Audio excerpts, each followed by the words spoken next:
He had his gun, so he just swung it open. I start to notice that, the atmosphere feels a little bit weird.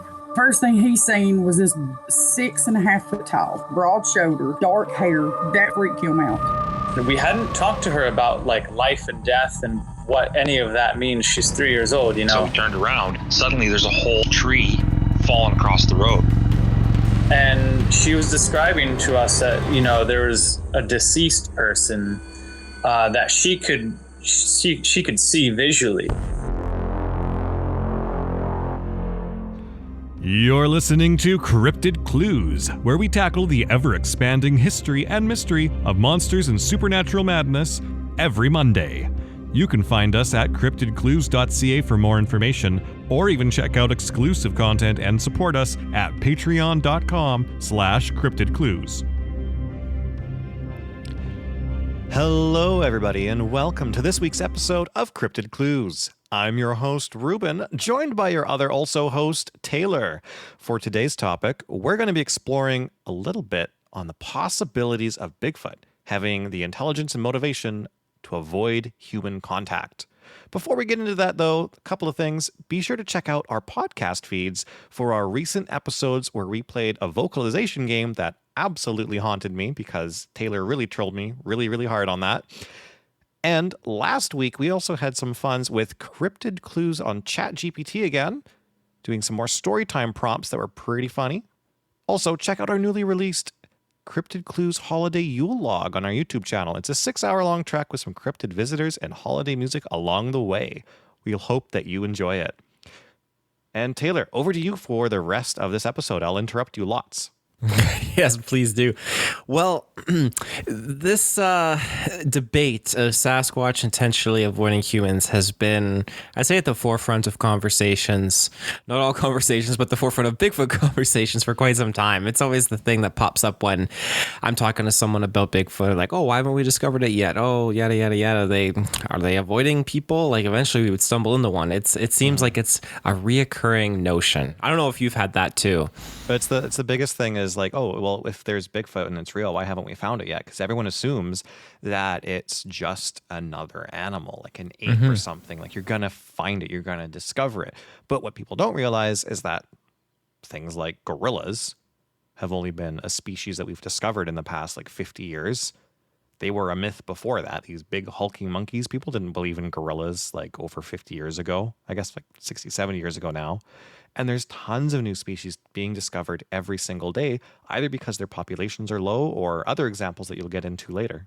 That's absolutely spot on. And what prompted this discussion we're going to have for today's episode was a species that I had recently come to know of, and it's got a very small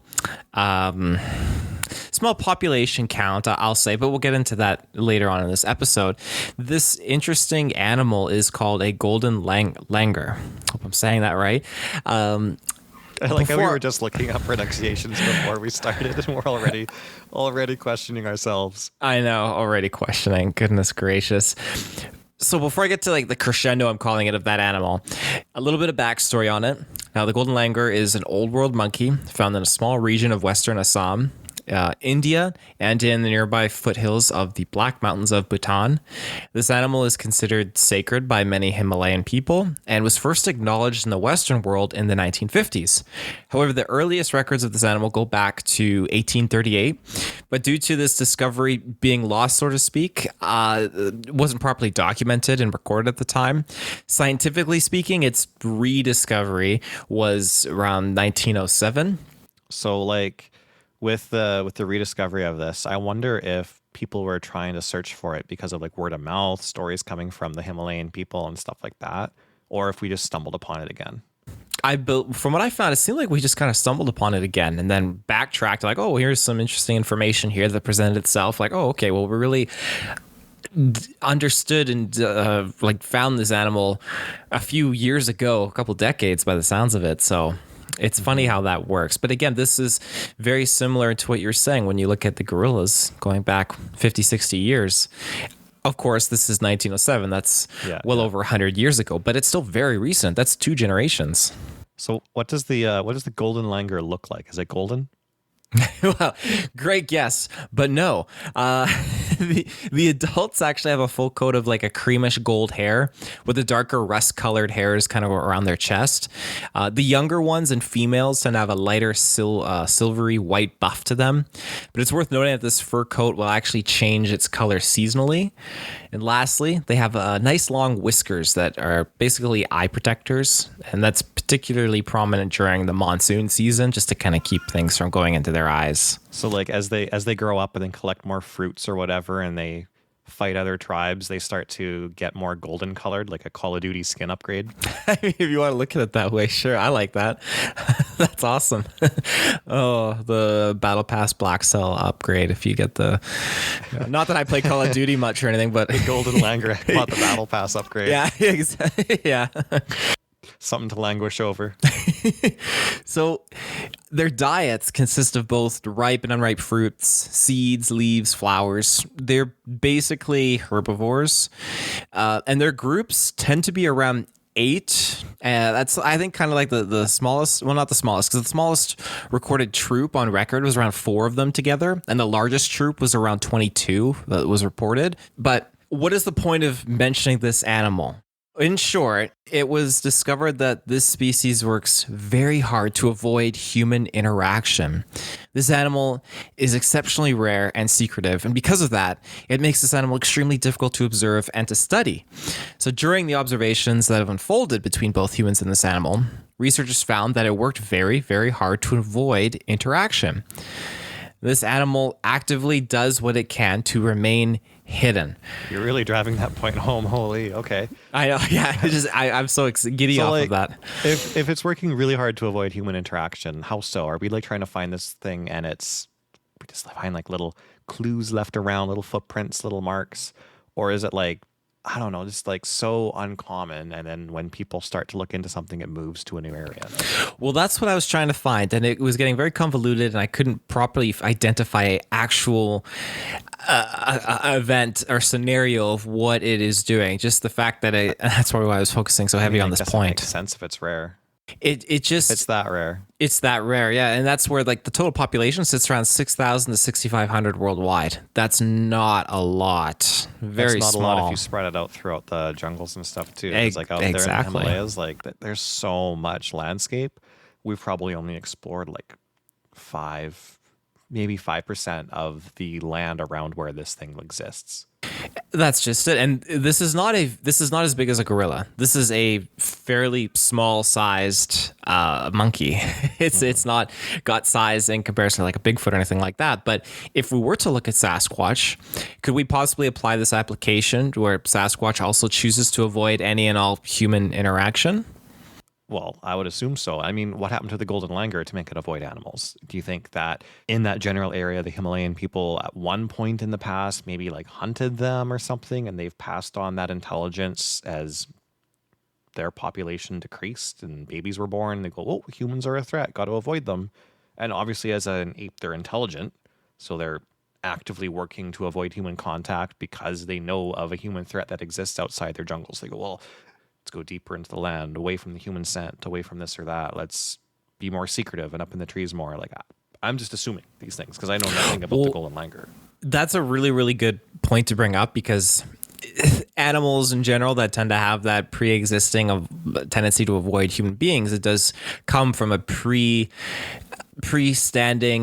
mindset of, okay, danger, sense danger, don't interact, don't engage. Let's just kind of get away from this general area.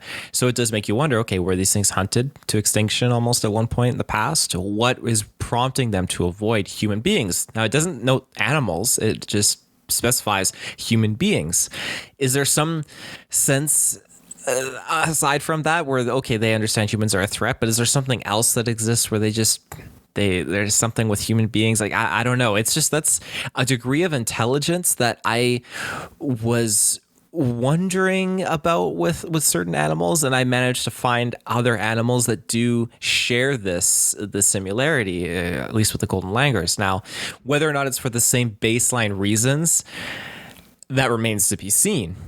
But did you know pumas, for example, has observed will actually avoid places where they can hear like audio human voices? I did not know that. That's just one of them. When they hear human voices, they're like, "Oh, I'm gonna poo my pants." Yeah, that's exactly. Get out of here. Get out of there. Yeah. It's shown that they be found, in an area where human audio is produced, they immediately act just more cautiously, more standoff, like, okay, like, this is not good. So that sounds to me, again, more maybe it's like a fear aspect, but I don't ever, maybe this is just my lack of knowledge on this topic. I don't really, I note that the like pumas were hunted like excessively. Well, I imagine they've done enough research on this to narrow it down to human audio specifically, not like a crunching of leaves or other predatory noises. Like if they were to play a grizzly bear roar, do the pumas react the same way they do to human voices? Do they become more cautious than the bear sounds? Like, that's what I'm curious to find out. Well, it must be related to some sort of octave or decibel that we can produce in our voices. I'm going to note an interesting concept. And again, it's scientifically, it's whatever, because this is pulled from a movie.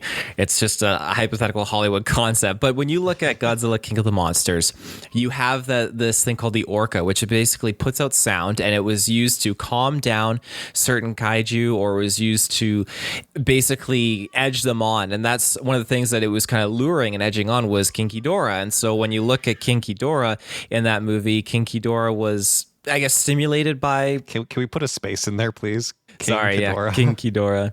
Oh, I did it again. Please. King Ghidorah. Oh, it doesn't sound right otherwise. Oh, I'm sorry.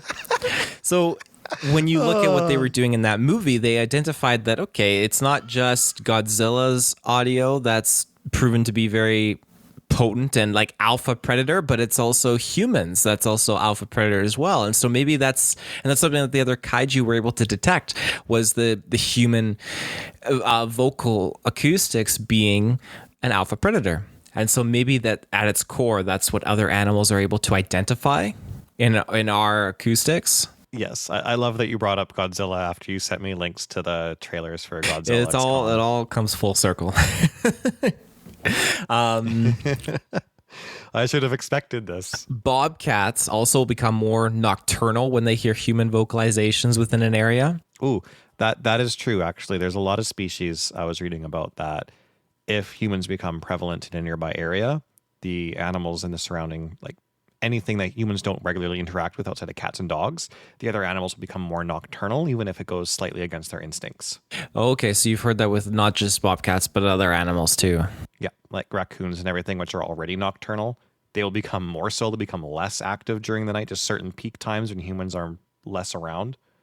So when you see a raccoon digging through your trash can at 2 or 3 a.m., they'll do it consistently around that time frame, and they won't be anywhere else unless you're looking for them. Whereas if you go to a village or something, or somewhere that's new and there's raccoons in the area, they're more prevalent throughout the evening time, nighttime, and into the dawn. That's interesting you mentioned raccoons, because skunks and possums were also other animals that I found that'll forage less in areas where they detect human vocalization. So a bunch of small critters, it seems like, kind of go hand in hand there. Yeah.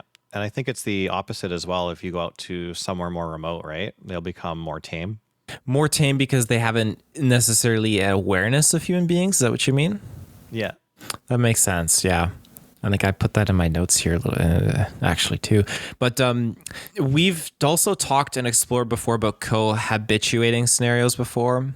Again, that's certainly not impossible, but that's another topic. It's worth noting how in some remote areas where species are unfamiliar with humans, here we go, this is what you were talking about, they display that more tame or more vulnerable state of being. And that's a state that humans do, in the past at least, have capitalized on, unfortunately. Mm-hmm. And that's just like their lack of fear, right? Where they could be very dangerous still and defensive of their territory, but most of the time they aren't really sure how to interpret a human being. They maybe never even heard a gunshot before, or can associate that with being something negative and fearful. Well, even then, if you're like hunting and it's hunting season, if you hunt a spot a lot and it's really popular and more hunters are around, you create a lot of hunting pressure, and deer and other things, they'll just leave.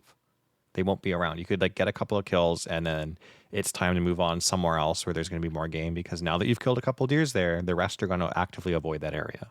Mm-hmm. Yeah, absolutely. And it's funny how that can transcend to not just with specific, like the animal you're hunting, but other animals in general, which we already talked about. It's just kind of like a funnel effect. It just sprinkles down onto all the animals in the area. Yeah.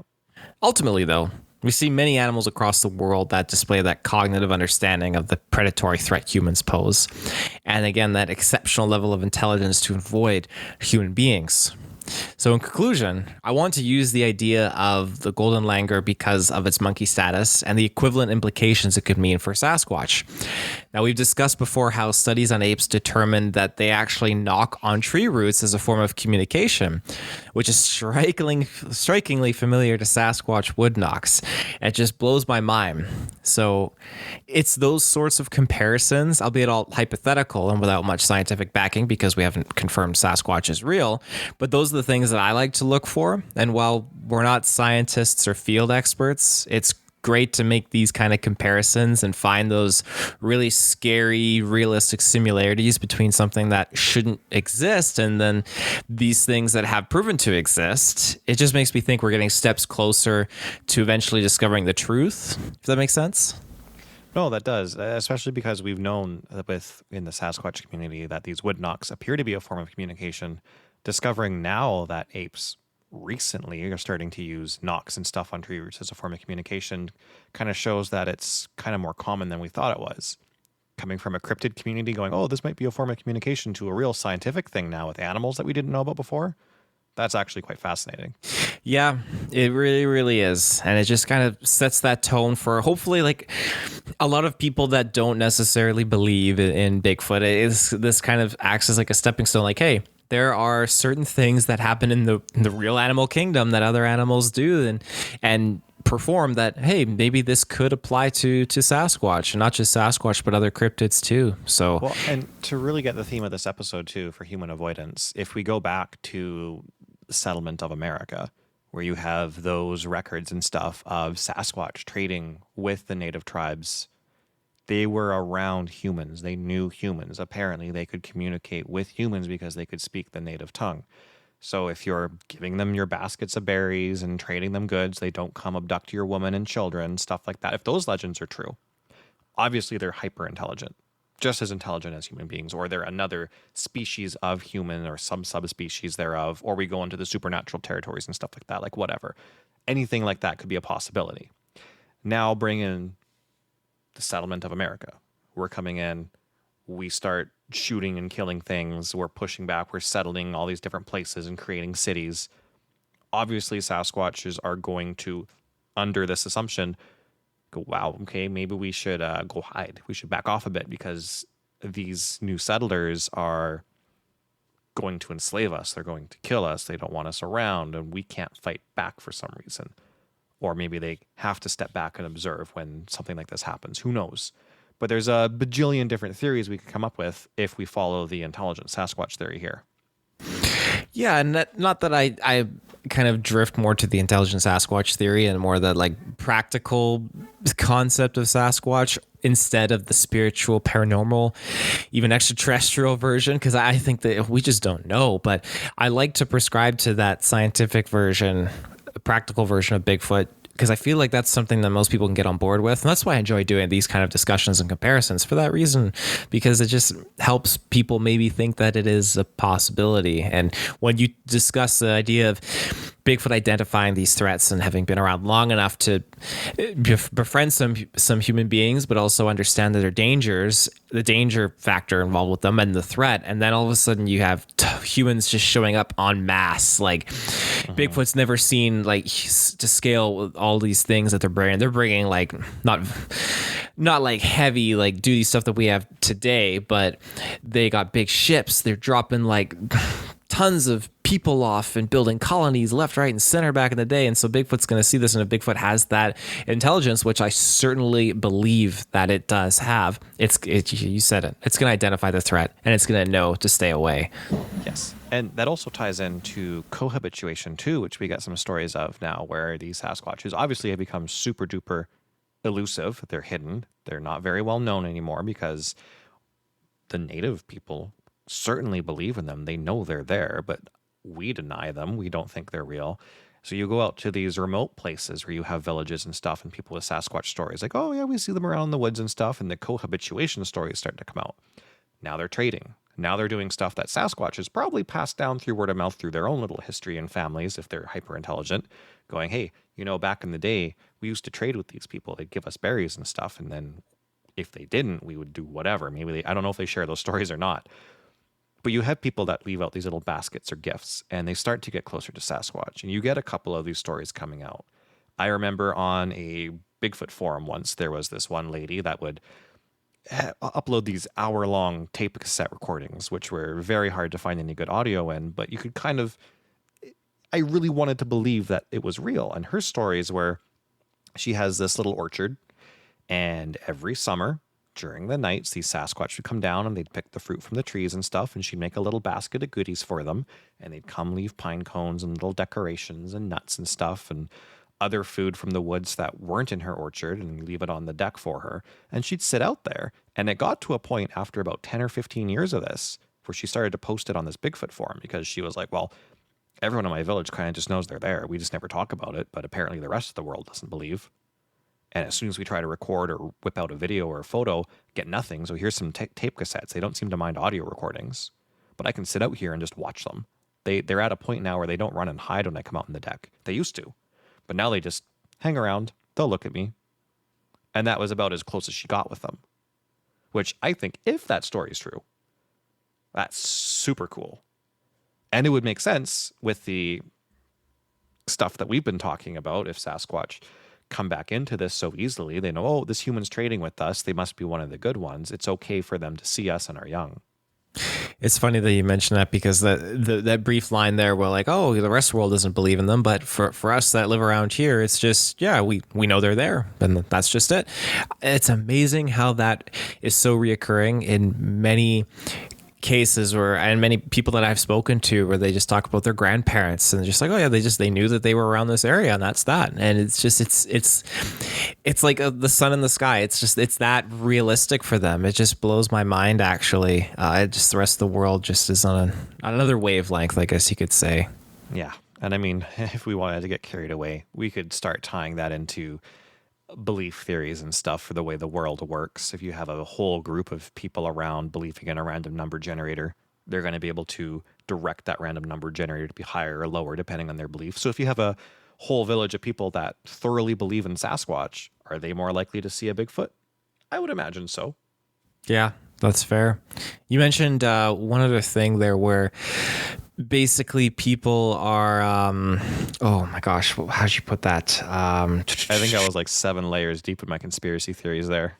You were so deep. There it is. Yeah, people were basically getting closer and friendlier, and the Sasquatch kind of come out and they can identify, like, oh, maybe this is like a good person, and yada yada yada. But assuming that these stories are true, that they're true, absolutely. But that friendly kind of relationship that unwinds there is, again, we're not getting into it, but it's funny how you can go into the eyes that are involved with that, because some recent reports I was looking into, just the red eyes and then the yellow eyes, and like, just that comparison between the two of them. Going into the Bigfoot being some kind of an animal or a spiritual thing, is it getting possessed or whatever? There's so many different topics we could really drive into this. Why does Sasquatch avoid humans, and why does it not avoid others? Like, there's so much we could talk about. There's so much to unpack. But boiling it down to that base level, if we assume that Bigfoot is a subspecies of human or a great ape or whatever you want to believe, it's nothing too crazy. Why does it avoid humans? There's some easily explainable reasons when we look into pumas, bobcats, skunks, possums, and now the Golden Langur is a really good example of that. I think it kind of ties it together. If you're just on the cusp of believing in the existence of Sasquatch, then there is an easily explainable reason as to why we haven't discovered them rightfully yet. Yeah, said spot on. Perfect. Brilliant. I think that pretty much does it for this episode, unless there's anything else you want to add in there. Nope. I mean, I don't want to dig into 7 other conspiracy theories right now. I think we're good. No, that's at least 7 other episodes that we'll get into. But yeah, well, ladies and gentlemen, thank you for tuning in to this episode of Cryptid Clues. You can find us on X, formerly Twitter, YouTube, Facebook, Patreon. And if you want to reach us directly, you can email us at cryptidclues@gmail.com.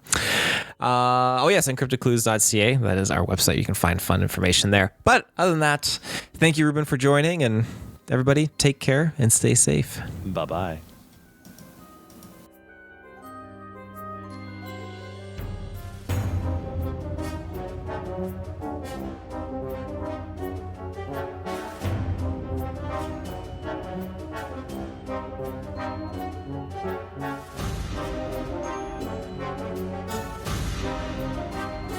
Bye.